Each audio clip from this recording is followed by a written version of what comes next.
Okay, so in this question we have a soccer player who kicks a ball of mass 0.45 kilograms to the east. The ball travels horizontally at a velocity of 9 meters per second along a straight line. So it travels along a straight line without touching the ground and enters a container that is lying at rest on its side. Yeah, on its side, as I'm gonna show on the diagram below. So now the mass of the container is 0.2 kilograms. So let's write the information given. Info given, we have a soccer player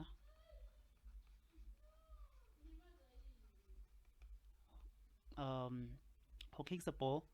So as a ball of mass equals to 0.45 kilograms.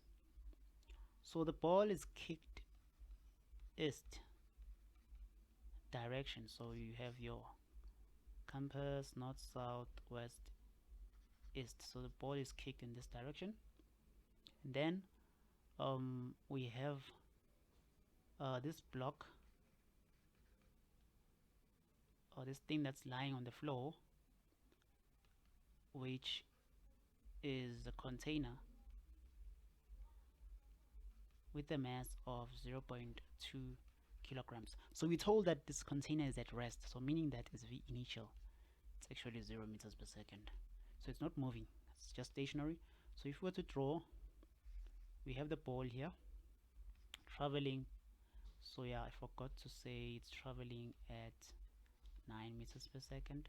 So it's traveling at v is equals to 9 meters per second in that direction. Yes, its mass is just 0.45 kg, and then this container is just open like this, horizontally open like this, meaning that the block will go, the ball is going to enter inside this thing, and it will lie like this. See, so 0.45. So this thing here has a mass of 0.2 kg, and its velocity is just 0 meters per second before collision, right? So let's continue and read the following questions.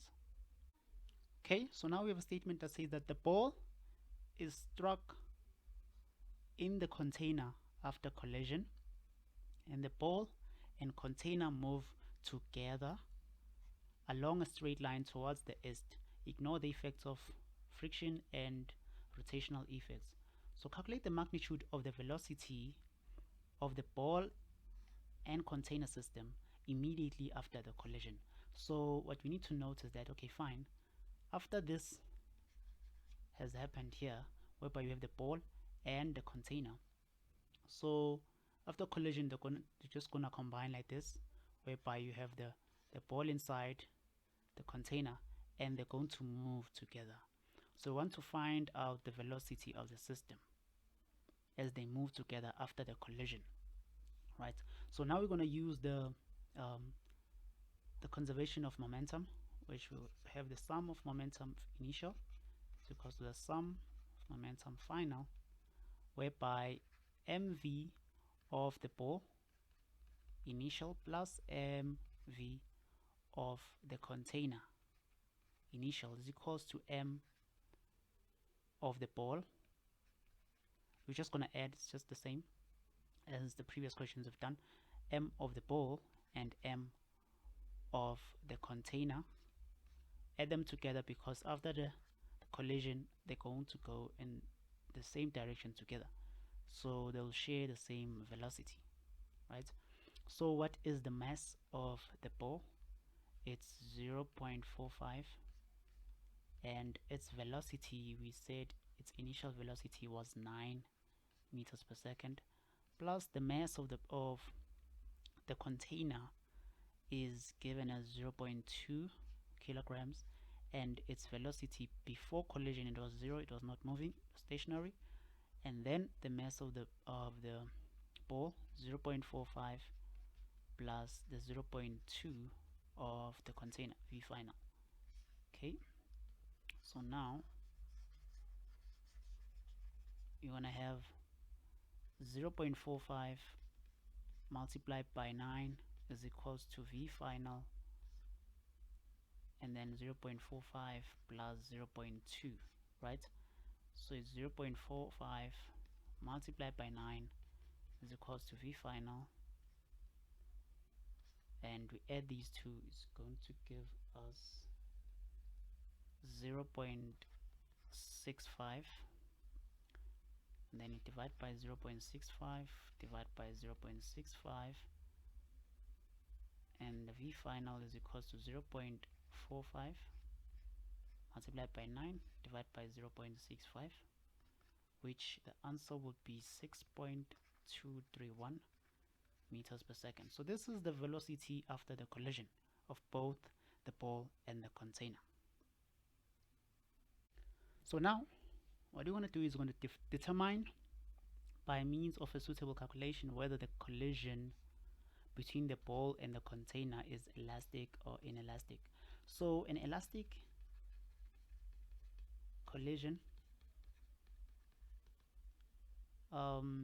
is when the kinetic energy initial is equals to the kinetic energy of the final. So if it's inelastic, then KE initial won't be equals to KE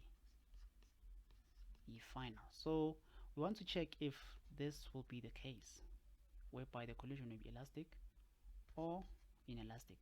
So to do this, we're going to calculate the kinetic energy initial, which is 1 over 2 mv squared plus 1 over 2 mv squared. So this is for the ball, and this is for the container.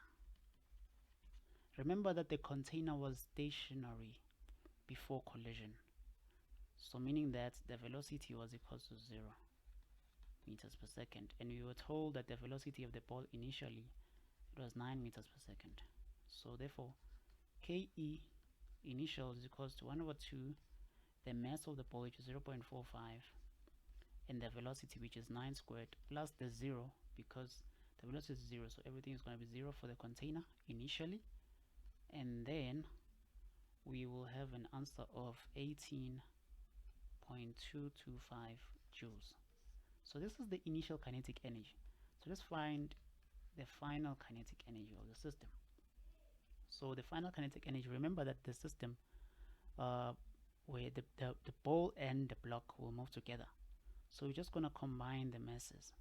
So it's 1 over 2 mv squared, which we can say 1 over 2 m of the ball plus m of the container, v squared, and they share the same velocity, which, if you remember clearly the previous question, the velocity final was 6.23 meters per second. So meaning that we have 1 over 2 into the mass of the ball, which is 0.45, plus the mass of the container, which is 0.2, multiplied by the velocity of 6.23 all squared. I'm getting an answer of 12.614 joules. So as you can see, this is the initial kinetic energy, this is the final kinetic energy. These values are not the same. So KE initial is not equals to KE final. So therefore it's inelastic. So this is the case. The system is inelastic. Thank you for watching the video. Don't forget to subscribe and write your comments down below.